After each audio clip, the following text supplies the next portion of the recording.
Hi, Adam. Thank you for joining me today to speak about the pandemic and the impact to cooperatives. So you work with the Cooperative Way. You're the founder, which is a strategic alliance with Colluminate Consulting Co-op. First, can you just tell us about what kind of work you do with cooperatives right now and the passion you have for them? Okay. Thanks, Molly. It's nice to join you. The work I do can be summarized in I try and help co-ops succeed in a variety of different ways, working with employees on the culture of the organization, working with boards on cooperative governance. I'm a huge believer that the cooperatives are the best business model. And as sad and tragic as this pandemic is, and as much angst it is providing so many of us, I do think it gives another opportunity for the cooperative business model to really shine, and that we will meet this challenge. Now, you just said cooperatives are the best business model on earth, operates the best business model on earth. How are they going to respond, or should they respond to one of the biggest challenges happening on earth? Well, cooperatives are all about community and about people coming together, most often at a local level, and showcasing, what the power of what people can do and the power of connections. A term that has entered our lexicon in this past week that was not in mine is social distancing. And I believe that we should follow the CDC and other government guidelines for what social distancing means. But I'm an equally fervent believer that social distancing should not mean social isolation. We need to reach out and connect to people, albeit we may not be doing it in person, but using mediums like this as a way of making sure that we stay connected from the employees at an individual co-op and with our members as much as possible and as much as needed. You're discussing the importance of community with cooperatives, and that's what makes them, I assume you call them, the best business model because of that community. It's a very community-centric organization, many of them are. How can you be a community-focused cooperative in a time of pandemic? Well, I think we need to be extremely honest with our members and transparent, which I would recommend in non-pandemic times as well. But people need trustworthy information.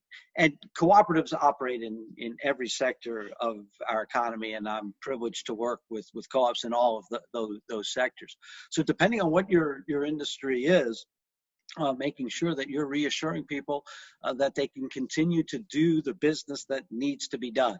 So whether you're an electric co-op and what you're doing to make sure that the lights stay on, or if you're a credit union, making sure that people have access to funds that they need. Food co-ops, I know, are having runs very similar to Thanksgiving week. This is, which was unexpected, of course. So whatever type of cooperative that you're in, making sure that you're serving those members as best you can and giving accurate information. Now, cooperatives are no different than a business, an organization, a town, a municipality.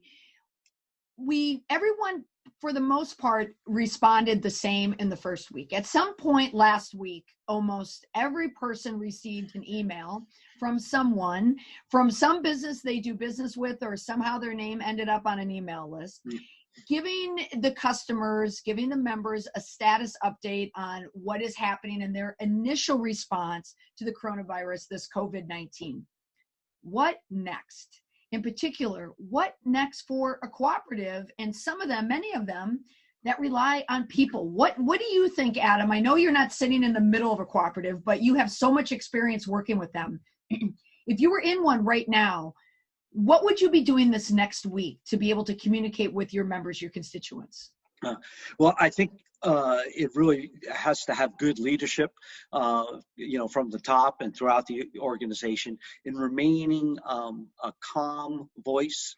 As bad as this pandemic may be, I'm totally convinced there is going to be a post-pandemic time, so let us not lose focus of that. Panic is not going to help us, that's for sure. But practicing, the good hygiene that's recommended. And I would say that, over the past 15 years, given the rise in technology about making things convenient, most cooperatives are able to do things electronically, whether it's bill payments or different approvals and things like that. So making sure that people formally who may have come in to do their transaction, making sure that they understand that they don't have to do that, sending out ways that we can stay connected to people, either via smartphone or via through online services as much as possible. So that people know that those options exist.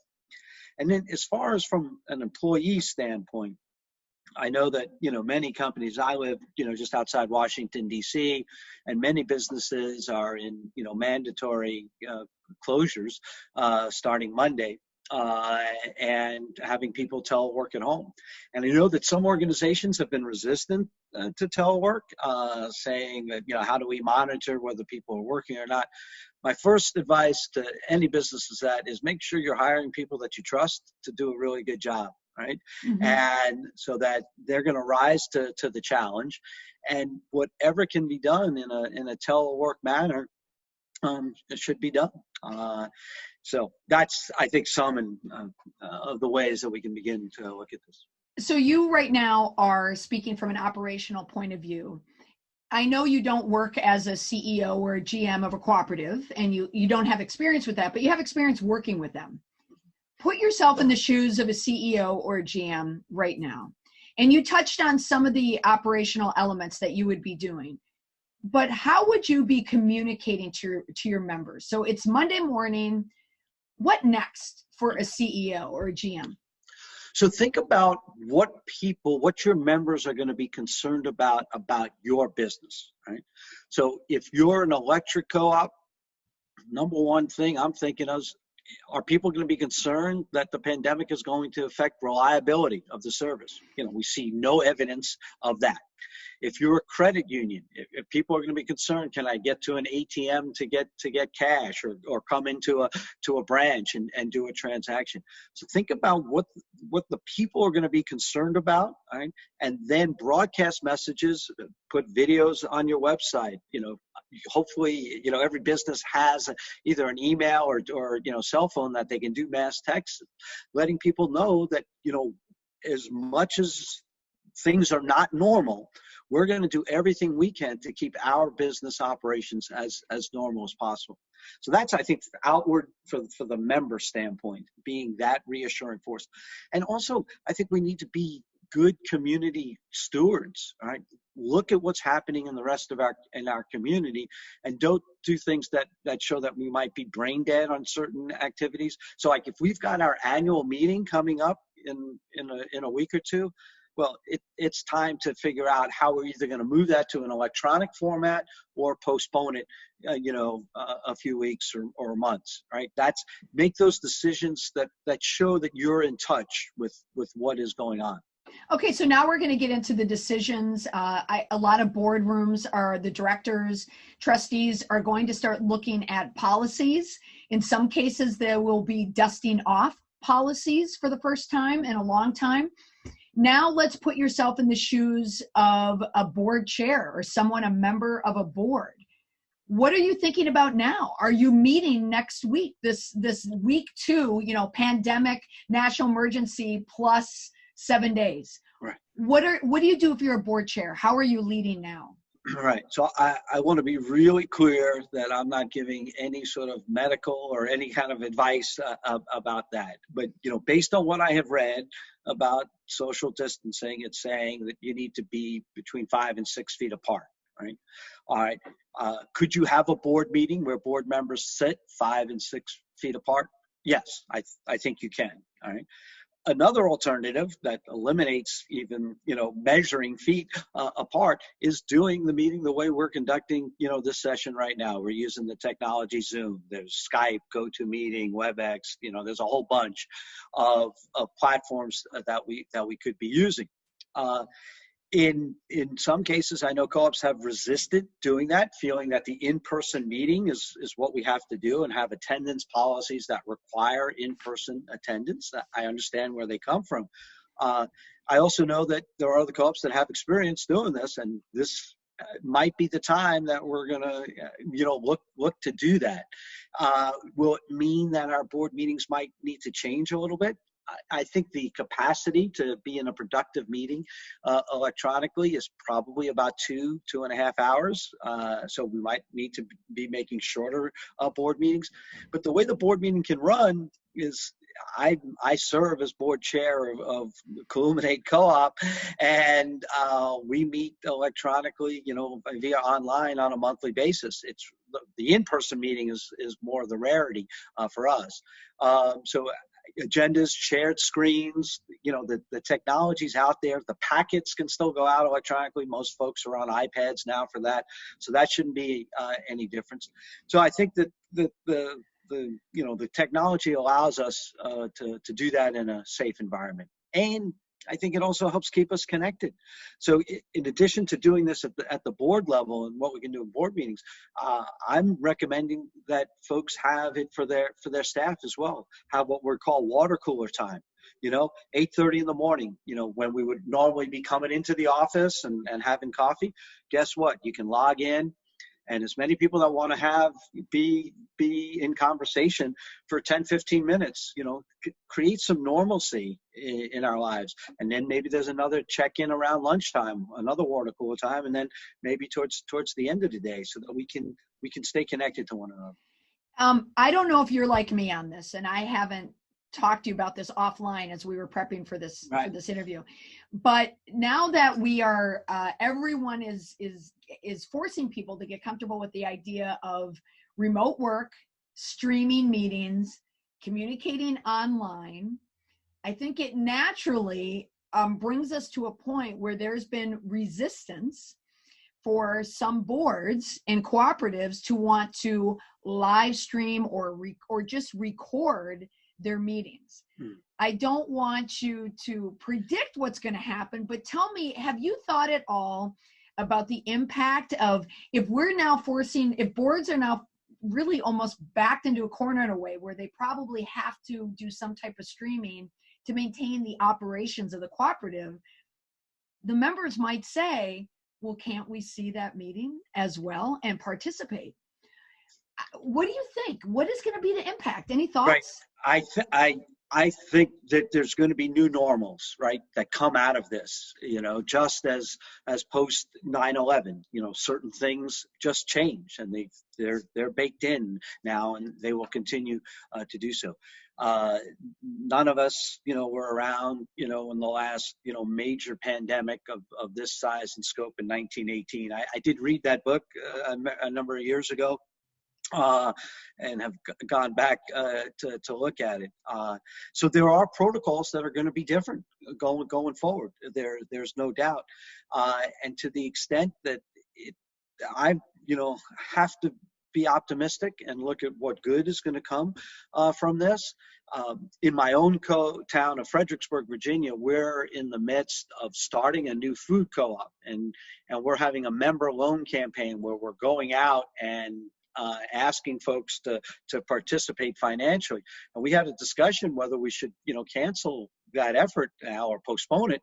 And we decided not to, because we want to stay connected to our members. And we want to, this gives us an opportunity to have one-on-one conversations with people in a time when they might be kind of shut in and forced, not to go elsewhere. So I'm very hopeful that we will come out of this with a renewed sense of what it means to be a good cooperative using technology, and if it leads to some greater transparency and openness, that I think would be one of the benefits on the other side. Yeah, and anyone who knows you knows that would be something that a benefit to it that you would absolutely appreciate.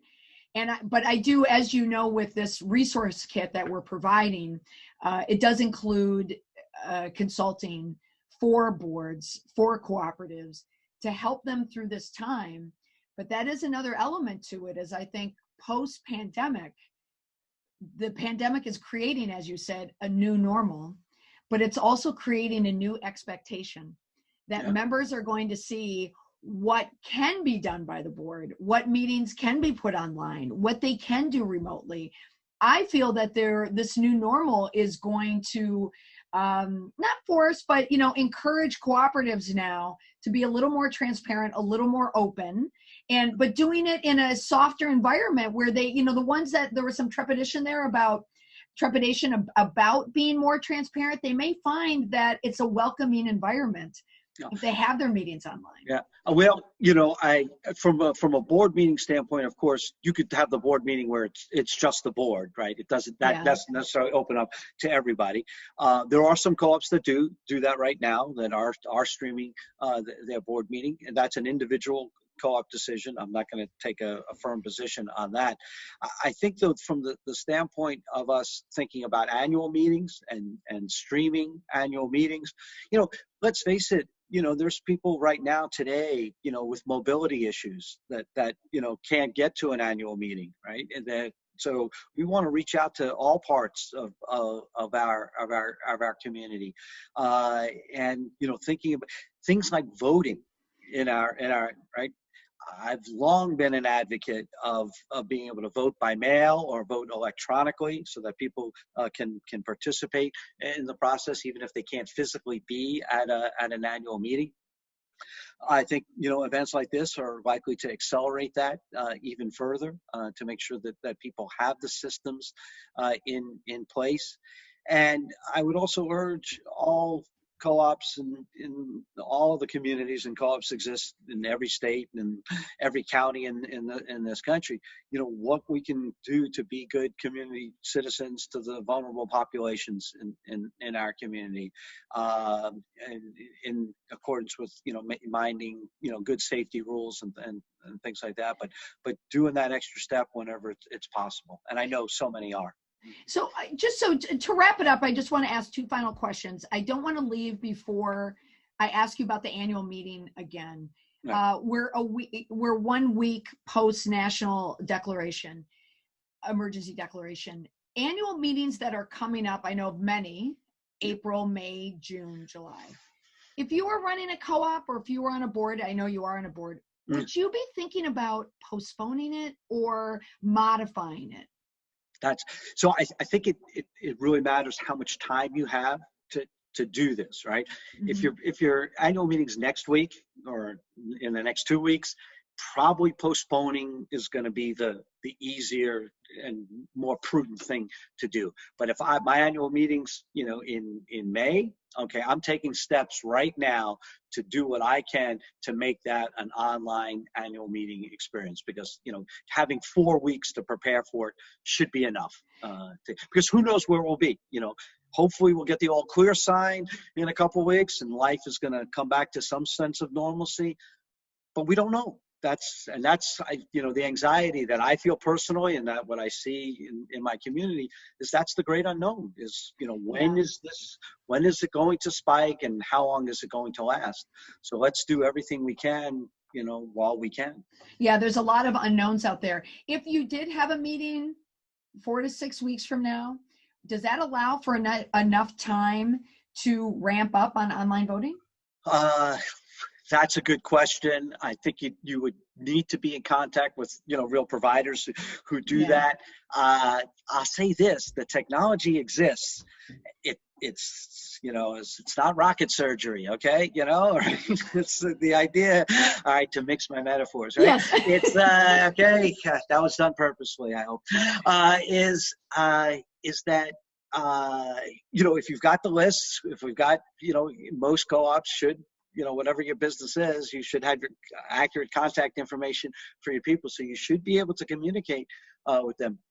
And this, once again, this is certainly your space, Molly, that of social media, making sure that, we are as up to date as we possibly can, and making sure we have everyone's cell phone numbers, and we have very up to date, Twitter, Instagram, Facebook, messaging, so that wherever medium people are getting information, we're putting it out there and being, reliable and consistent in the messaging. Well, if they're watching this video, then they'll be using the resource kit that we provided for them, how they can communicate with all their members. Okay, last question.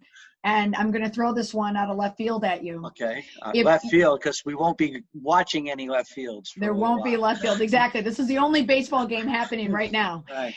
If you had to pick one of the 7 cooperative principles that illustrates a value that we need, a cooperative needs in the next few weeks, which one would it be? Concern for community, number 7. Okay. This is, unlike anything any of us have ever experienced. It impacts us locally. It impacts us at a state level, a national level, and a global level. I mean, we're all in this together. This shows the connection. And one of the great things about cooperatives is that they operate in just about every country in the world.